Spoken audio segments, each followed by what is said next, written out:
Today on the newscast, he's the best-selling author of the blockbuster books, The Harbinger and The Harbinger 2. Jonathan Cahn is here with prophetic insights into the future of America and Israel. That's next.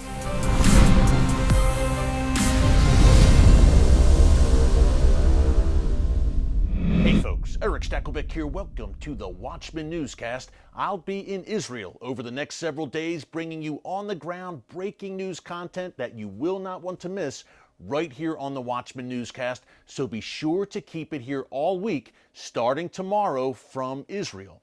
In the meantime, we've got a very special guest joining us today to kick things off. For years, Rabbi Jonathan Cahn has been warning of the consequences that come when a nation turns away from God. First, in his blockbuster book, The Harbinger, and now in his latest bestseller, The Harbinger 2, Jonathan has issued prophetic warnings to the United States that really bring to mind the words of Jesus in the Gospel of Luke, "To whom much is given, much is required." Now, America has been blessed more than any nation in the history of the world, but in the process, it has moved further and further away from God. Ancient Israel followed that same dangerous template and suffered greatly as a result. So, can America avoid that same fate? Will revival come to this land? And what about the future of Israel? Jonathan Cahn joined me recently at TBN's New York City studio to break it down. Take a look. Israel, America, both being shaken right now in many ways. Let's start in our own backyard, Jonathan. You have written many times The Harbinger, Part 1 and Part 2, and many of your writings, your speeches, you're focusing on the shaking and the division in the United States right now, more than at any time in our lifetimes, I think. Absolutely. What is going on here, and what does this all mean prophetically? I think a lot of people are asking that right now. Yeah. When I wrote the first book, when I wrote The Harbinger, for those who don't know, it's the opening up of a template, a biblical template of national judgment. What happens when a nation that has known God turns away from God and he calls to it? There's a warning. They're shaking. In mercy, they're shaking. Well, there's a classic pattern in the Bible. It happens with Judah, happens with Israel, happens again in the time of Messiah. Before the great shakings come, or before the judgment comes, there is a warning, an initial shaking, and that comes in the form of an enemy invasion or enemy attack. Happened in Israel with the Assyrians, happened with Judah with the Babylonians years before. And God is saying, listen, I'm warning you. You have to come back. It's a wake-up call. You know, I mean, all of us have been praying for America to come back, but we need a wake-up call. So the first thing is that it happens years before. And so it happened with America. With The Harbinger, what that opens up is when 9/11 happened, it had every one of the signs of this biblical mystery. I mean, every one of them. These 9 harbingers that appeared in the last days of ancient Israel appear now, a lot of them right where we are right now. I mean, we're talking about this. New York City, South New York City, which is where we are. And some of them appeared in New York City, some appeared in Washington. It was the initial warning. The template doesn't stop there. I knew that that was not the end, that was the beginning. The template is that then the nation is given a span of time, years of time, but to come back. And the thing is, if it comes back, then there's revival. Then God in his mercy gives us this opportunity. Yeah, the initial shaking is that the full weight will not come. We have been in this period of time, but that period of time then leads to something, and it leads to greater shakings. And so we're watching now America shaken as, in our lifetime and even beyond our lifetime. I mean, the Civil War is pretty much, we've been shaken one thing after the other, and there's so much behind this. Israel was shaken, obviously, biblically, many times. God, as you said, Jonathan, sent those warnings. How did Israel react to those warnings, those harbingers that God gave them?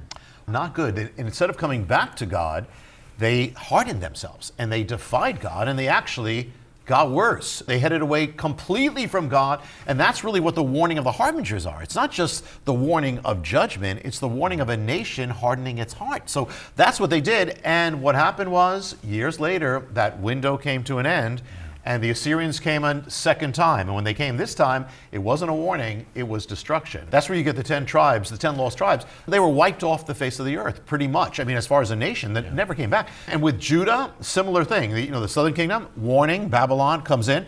Years later, instead of turning to God, they turn away from God, get worse, and the judgment comes. They return. So that is the danger of where we are. Yeah, we have this template, Jonathan, as you just laid out. Ancient Israel did not turn back to the Lord. 9/11 really opened the floodgates in many ways, I guess you could say, for judgment. It's been 20 years now. Yes. How about America? What has Yeah. happened to America since 9/11? Have we gotten the wake-up call? Can you compare now and then? I think that's why I was supposed to write that book. I mean, because it's a warning. Released in 2012, by the way. 2012. Part 1, Harbinger, Yes. blockbuster, worldwide bestseller. Yeah, and I always knew there was going to be a sequel, but I could never write it until the Lord really said it. I didn't know that on the day after 9/11, Tom Daschle in the United States Capitol actually proclaims the verse of the Harbinger, that is the verse of pronouncing judgment on a nation and linking the attack with the beginning of judgment. He has no idea what he's doing, but this was America's response. Now, he repeats this Isaiah 9:10. That's the son of the Harbinger, where the people, they get the strike. Instead of coming back, they say, no, we're going to come back stronger without God. Well, basically, he says that, and he doesn't know what he's saying. But he says at the end of his speech, he says that, and then he says, this is what we will do. It's prophetic. Again, the warning is not just that God is saying you're in trouble, but it's saying it's warning the nation about defiance. So what happened after 9/11 is instead of coming back, people flocked to churches. Yeah, there's going to be revival. 3 weeks. And then they turn back, because without repentance, there cannot be revival. We never turned our course. So what happened is we're actually following what Daschle said. What Daschle said, it was like prophecy from Capitol Hill. We didn't just not come back. We got worse. We've been racing away from God. I mean, accelerating. Not only are the harbingers the things that are in the harbinger, the tree, at ground zero, the stone and the thing, but America itself, the course that it's following is a harbinger, because we're following the same course of ancient Israel, but that doesn't end well. Isaiah said, woe to those who call evil good. Okay, that's first. And good evil. And good evil. That's right. The first thing is the nation starts accepting things that it never would have accepted before. Israel, did that with Baal, with all the gods, and with immorality.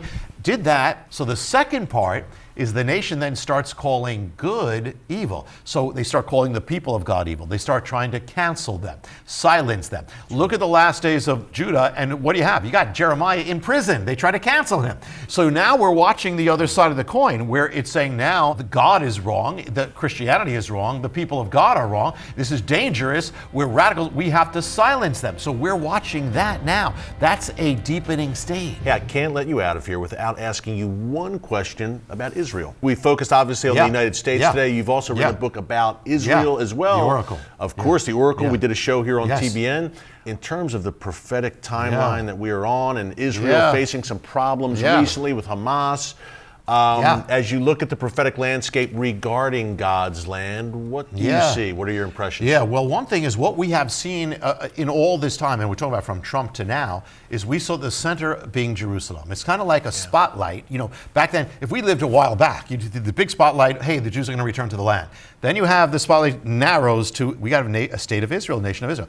Then it goes to Jerusalem. That's where we are, and the Temple Mount. And so it's kind of like the spotlight is going. So that's one thing, with Trump's recognition, all that. The focus is on that. The country is on that. And yet now we even see this recent thing that's been happening in Israel began linked to the Temple Mount. Yes, Folks, it did. why? We've been there. There's nothing much there.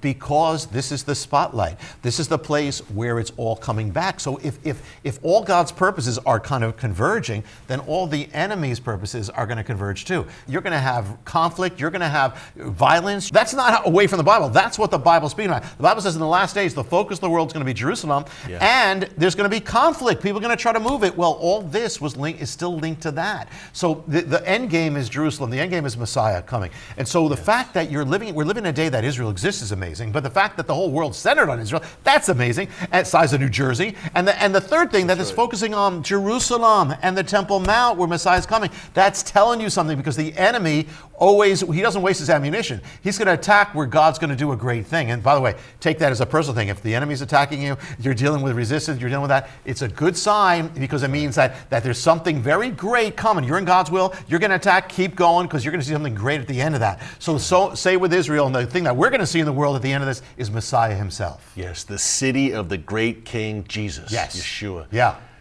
Jonathan, great stuff as always. We could do maybe 10 other shows, and we probably will. Yes, as always, my friend, the one and only Jonathan Cahn, thank you so much. Thank you, Erick. God bless you. Always a blessing. Big thanks once again to Jonathan Cahn for joining us. Folks, remember, subscribe to Jonathan's channel right here on YouTube for those incredible prophetic insights. 2 quick notes before we go. If you want to watch my entire interview with Jonathan Cahn, check us out this Thursday night, June 10th, on the Watchman TV show. If you love the newscast, you will love our TV show, a 30-minute weekly program on TBN, the Trinity Broadcasting Network. That's 10 p.m. Eastern Time here in the States. If you don't live in America, don't worry about it. You can catch clips here on the Watchman News channel or on TBN's website at tbn.org. And lastly, of course, reminder, I will be in Israel all this week and the early part of next week bringing you on-the-ground breaking news reports from God's land. You will not want to miss it. I am excited to get back to Israel, my second home, and to the city of Jerusalem and points beyond throughout the land of Israel. Keep it tuned right here on the Watchman Newscast. Until tomorrow, God bless you. And remember, never hold your peace. Hey everyone, thanks for checking out the Watchman Newscast. If you enjoyed this episode and want to see more, make sure you go ahead and hit the like button, click subscribe, and tap the bell icon to turn on notifications for new Watchman Newscast episodes every weekday.